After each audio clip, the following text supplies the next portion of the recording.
Survey of quantization, a promising technique for speeding up the deep neural networks.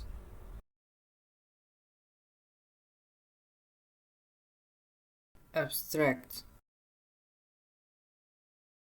Deep neural networks are structures that are used in many different fields. It is desired to use them more efficiently in studies.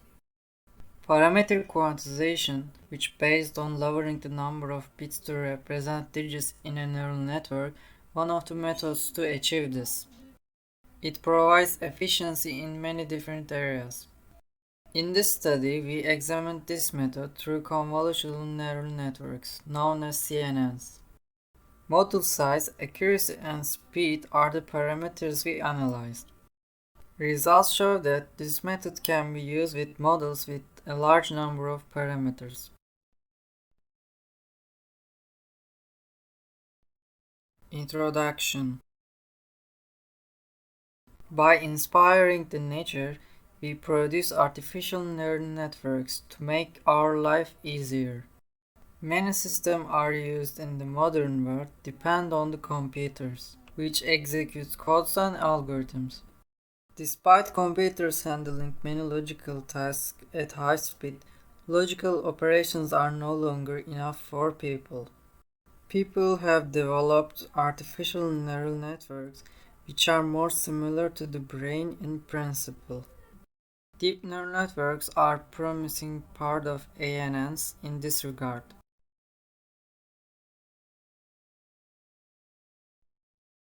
Purpose of thesis. DNN architectures are applied in a wide spectrum of domains such as scientific analysis, robotics, and financial analysis. Achieving a high level of accuracy requires a large amount of storage, memory, and computational time. Also, these networks are often too large for being used on lower capacity devices. It is a great interest to find ways to shrinking DNNs so that they can run faster with lower memory requirements without losing from accuracy. This study aims to understand the parametric quantization technique for compressing DNNs.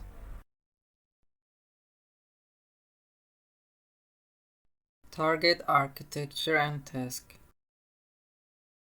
To examine the method, we will focus on convolutional neural network architectures and image classification task. Deep neural networks. Neurons having inputs and outputs are the smallest units within the nervous system.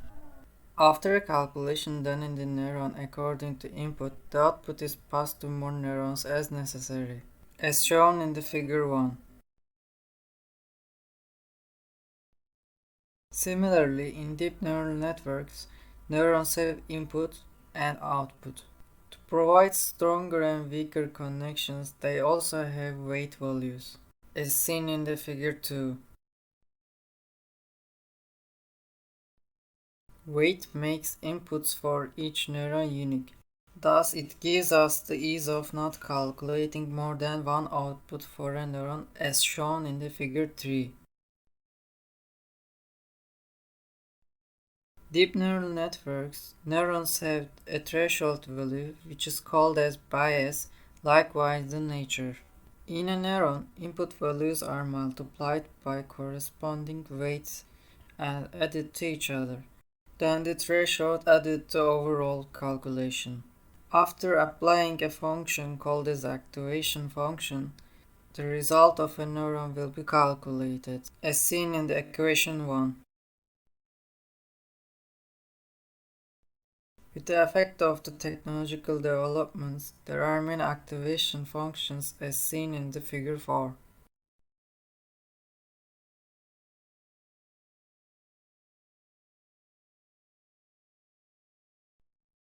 If we consider a layer having m neurons which perform same operations with same activation function and n inputs, the output of that layer will be a vector, and the weights can be shown as a matrix, which is shown in equation 2.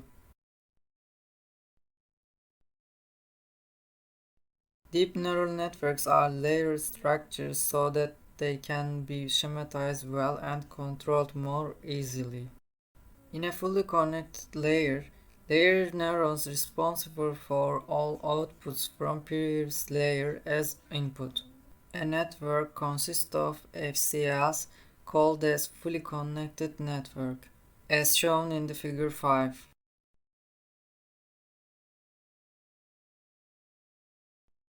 Convolutional neural networks. CNNs are inspired by the nature used for image processing. The image as an input have a height, width, and represent the colors have channels. So the input can be considered as a tensor. The layer of CNN takes this tensor as input, performs a multidimensional convolutional operation on it. Despite FCS, convolutional layer neurons are only responsible for sub-area in input. Weight values are responsible for that area called as kernel. Kernels also have equal height and width values. To perform convolution, kernels also have channels, size of its inputs. Output channels determined by kernel size of the convolutional layer, as seen in the figure 6 and equation 3. Another hyperparameter called as stride is applied in width and height directions of the input. With the help of the stride, kernel can scan entire input as seen in the figure 7. This whole process is called as convolution operation as seen in equation 3. The output parameters can be calculated as seen in equation 4. Another operation called as pooling can be done after getting output from convolutional layer. It is similar to sliding the kernel. The aim is getting maximum, minimum, or average value as output. The output parameters of the pooling can be calculated from equation 5. To put in a nutshell, CNN consists of some amount of convolution layer and pooling layer, then fully connected layers, as seen in the figure 8.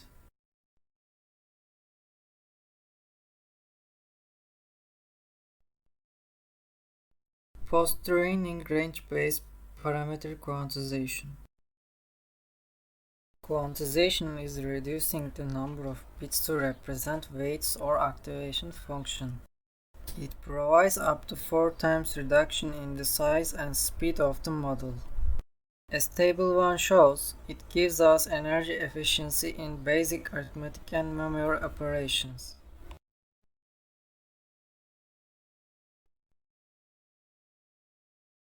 In that operation, models are used after training. Because of most commonly supported, signed integer numbers are used. To transform parameters, we can multiply layer weights with a scale factor called accumulator alpha.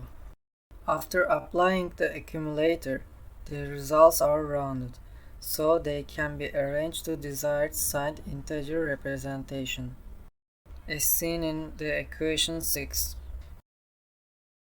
Figure 9 shows the range mapping from any range to 8-bit signed integer.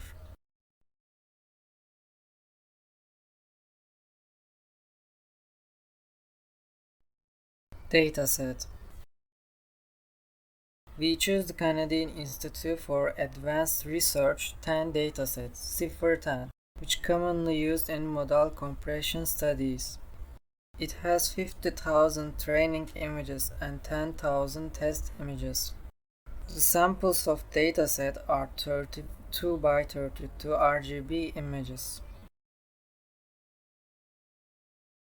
The dataset has 10 classes, including automobile, ship, bird, and cat, as seen in the table 2.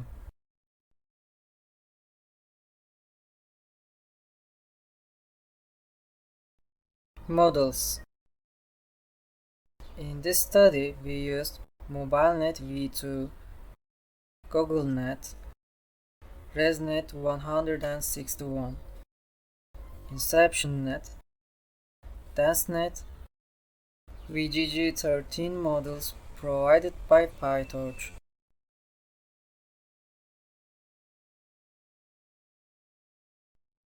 Experiments and results.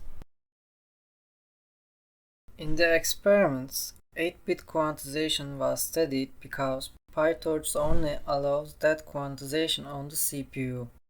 The models generally have over 90% success on the test dataset.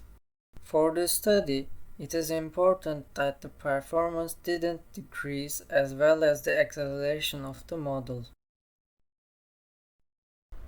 It can be seen that the largest reduction is in the models with the larger FCLs, which is because they have more parameters shown in the table 3.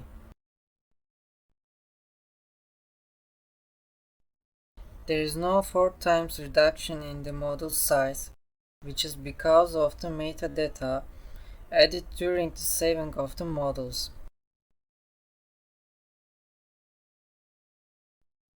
The speed of the models depends on the number of operations performed by the models.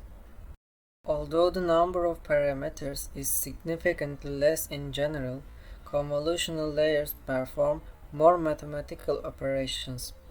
We can also see that in Table 4, as the size of the model gets smaller, it gets faster.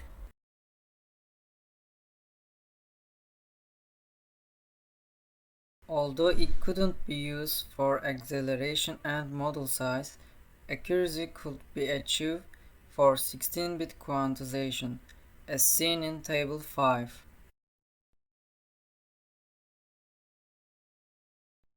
It is perceived that the drop in accuracy of the ResNet 161 is due to the addition operation in this model.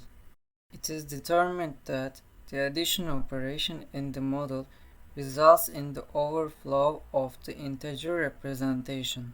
It can be seen that the models achieving high success in such small dataset do not have much decrease in the accuracy of the 8-bit quantization technique.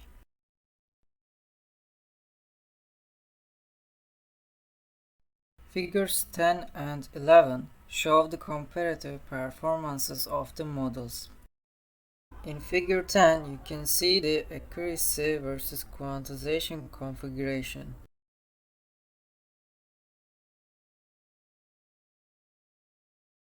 In Figure 11, you can see accuracy versus time passing on the test dataset.